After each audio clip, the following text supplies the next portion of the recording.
Singkatnya apa? Belum dibaca, Ustaz. Ya, silakan Nah, baca. Afwan, saya ingin bertanya, Ustaz, sedikit bercerita, Ustaz. Ya. Orang tua kami meninggal sekitar 9 bulan yang lalu. Ya. Dan tanpa kami ketahui ternyata beliau mempunyai hutang kur di salah satu bank. Awal kisah beliau ingin membantu salah satu keponakan beliau, jadi beliau berhutang atas nama beliau. Dari uang tersebut, 3/4 bagian dipergunakan oleh keponakan beliau dan 1/4 lagi beliau pakai. Dengan kesepakatan pembayaran cicilannya disesuai pemakaian. Dengan berjalannya waktu, baru dua kali bayar cicilan, memasuki masa pandemi dari pihak bank memberikan dispensasi untuk tidak mencicil selama 1 tahun. Qadarullah beliau meninggal dunia. Beliau ini sangat dekat sekali dengan adik beliau, orang tua dari keponakan yang beliau bantu tadi, dan kami mencoba menanyakan hutang-hutang apa saja yang dimiliki orang tua kami kepada adik beliau ini.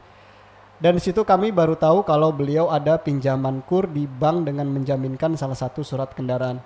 Yang ingin kami tanyakan, Ustadz, peraturan di bank hutang orang tua kami ini jatuh ke ahli waris. Bagaimana kami harus membayarnya, Ustadz, sedangkan dari uang tersebut beliau hanya menggunakan 1/4 saja.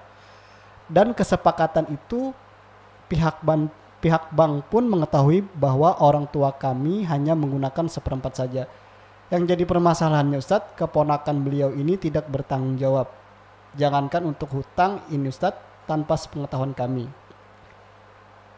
Habis kenapa, Ustadz? Baik. Sudah. Masih panjang, Ustadz. Teruskan.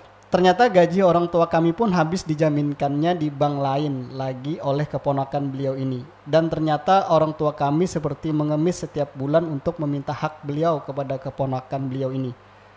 Dan untuk pinjaman yang menjaminkan gaji ini aturan dari bank. Apabila nasabah meninggal dunia, pinjaman dianggap lunas. Tetapi kalau pinjaman kur yang di bank satu lagi tidak lunas, Ustadz. Pembayaran tetap dilanjutkan oleh ahli waris. Sedangkan kami tidak sanggup, Ustadz, kalau harus membayarnya semua. Bagaimana sebaiknya sikap kami, Ustadz? Iya, jazakallahu khair atas pertanyaannya. Pertama, saya akan menjawab dari sisi syariat. Dari sisi syariat, pertama, ya ada tiga permasalahan dalam masalah ini. Pertama, masalah dalam berhutang di bank dan semisalnya, maka ini tidak boleh, ya. Ini tidak boleh kalau ditinjau dari hukum, maka ini riba, maka tidak boleh. Maka wajib bertaubat si keponakan beliau yang masih hidup tersebut, dan mudah-mudahan almarhum diampuni oleh Allah Subhanahu wa taala akibat ketidaktahuan beliau. Kemudian yang kedua, perbuatan yang dilakukan oleh keponakan beliau ini tidak boleh. Ini perbuatan zalim tentunya. Ya, ini haram hukumnya dan dosa besar. Mengambil harta orang. Ya, ini dosa besar. Yang dia lakukan ini adalah perbuatan kezaliman yang luar biasa terhadap ahli waris tersebut dan terhadap si mayit tersebut. Ya, si mayit yang meninggal. Maka ini berdosa. Kemudian yang ketiga adalah masalah utang yang belum terlunaskan dan orangnya sudah meninggal. Bagaimana tinjauan dalam syariat? Dalam syariat Islam, kalau ada orang terhutang, kemudian dia meninggal, hartanya tidak cukup untuk melunasi utangnya, maka tidak ada kewajiban bagi ahli waris untuk melunasi utangnya. Ya, tidak ada kewajiban bagi ahli waris untuk melunasi utangnya. Oleh karenanya, siapa saja, entah itu orang tuanya, ayahnya, ibunya, kalau terhutang, maka tidak ada kewajiban bagi seorang anak untuk melunasi utangnya. Ya, melunasi utangnya. Kalau seandainya dilunasi, Ustaz, itu tentu lebih baik. Itu tentu lebih baik. Kalau seandainya ada keluarga yang melunasi, tentu itu lebih baik. Utang secara umum. Tetapi dalam syariat tidak ada kewajiban. Sehingga kalau seandainya ahli waris tidak melunasi, tidak berdosa di hadapan Allah Subhanahu wa taala. Kemudian yang dilakukan bank ini adalah sebuah ketidakbenaran. Ya, ini perbuatan ya tidak benar, membebankan utang tersebut kepada ahli waris. Dan setahu saya ya tidak ada hukum demikian. Hatta di Indonesia pun juga tidak demikian. Ketika orang ini berhutang, kemudian meninggal, tidak bisa bayar, kemudian utang itu dibebankan oleh ahli waris. Ini tidak benar.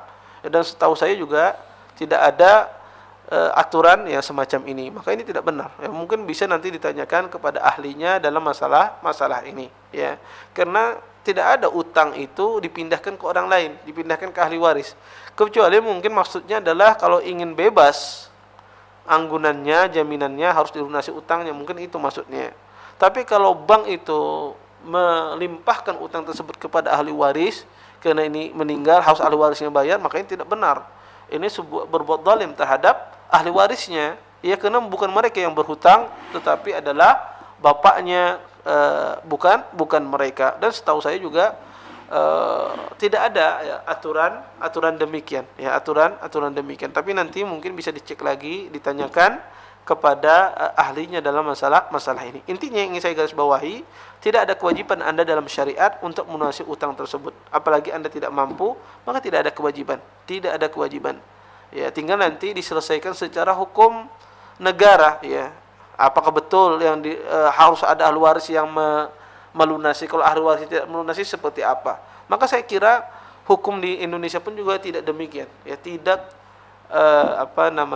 membebankan kepada ahli waris untuk melunasi utangnya yang telah meninggal. Tetapi nanti ditanya lagi kepada ahlinya. Wallahu taala alam.